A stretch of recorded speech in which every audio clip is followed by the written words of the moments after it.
ओम शांति। 12 जुलाई 2024 की मुरली का मंथन।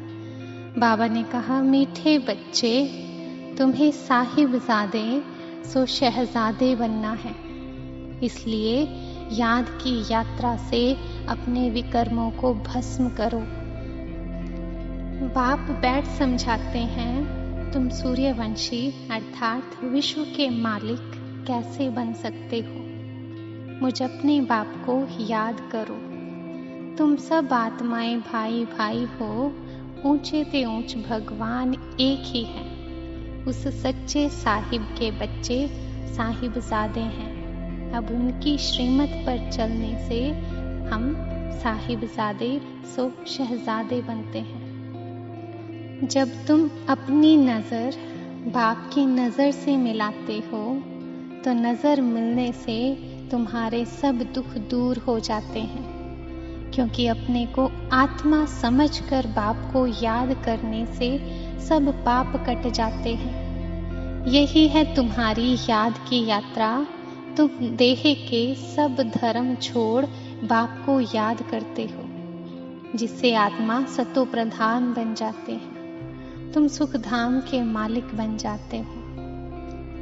शिव भगवानुवाच, हम सब आत्माएं उनकी संतान हैं, ब्रदर्स हैं। बाकी श्री कृष्ण की कोई संतान नहीं है, ऐसे नहीं कहेंगे। ना इतनी रानियां ही थी। श्री कृष्ण का तो जब स्वयंवर होता है नाम ही बदल जाता है। हाँ, ऐसे कहेंगे लक्ष्मी नारायण के बच्चे थे। राधे कृष्ण ही स्वयंवर के बाद लक्ष्मी नारायण बनते हैं। तब एक बच्चा होता है, फिर उनकी डायनेस्टी चलती है। तो शिव भगवानुवाच, ना कि श्री कृष्ण भगवानुवाच। गायन भी है ब्रह्मा द्वारा स्थापना। हम ब्रह्मा कुमार कुमारियां अडॉप्टेड चिल्ड्रन हैं। हम हैं ब्राह्मण चोटी। विराट रूप भी है ना, पहले ब्राह्मण जरूर बनना पड़े। ब्रह्मा भी ब्राह्मण है, देवताएं तो हैं सतयुग में। अभी तो दुख के पहाड़ गिरे हुए हैं और भी गिरने हैं। ये इतने बॉम्ब शादी बनाते रहते हैं, रखने के लिए थोड़े ही हैं। बहुत रिफाइन कर रहे हैं, फिर रिहर्सल होगी, फिर फाइनल होगा। अभी समय बहुत थोड़ा है, ड्रामा तो अपने समय पर ही पूरा होगा ना। सतयुग में तो छोटे बच्चे भी सतो प्रधान ही होते हैं। बच्चों में भी कोई चंचलता आदि नहीं होती। श्री कृष्ण के लिए दिखाते हैं, माखन खाते हैं, यह करते हैं। यह तो महिमा के बदले और ही ग्लानि करते हैं। कितना खुशी में आकर कहते हैं, ईश्वर सर्वव्यापी है, तेरे में भी मेरे में भी। यह भी बड़ी ग्लानि है, परंतु तमो प्रधान मनुष्य इन बातों को समझ नहीं सकते।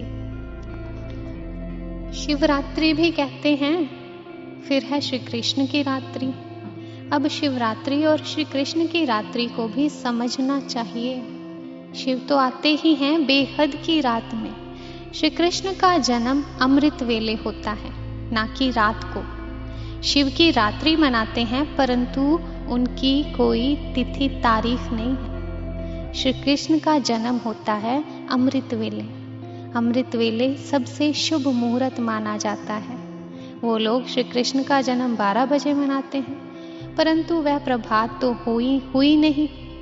प्रभात सवेरे सवेरे 2-3 बजे को कहा जाता है, जबकि सिमरन भी कर सकते हैं। ऐसे थोड़ी 12 बजे विकार से उठकर कोई भगवान का नाम भी लेते होंगे, बिल्कुल नहीं। अमृत वेले 12 बजे को नहीं कहा जाता।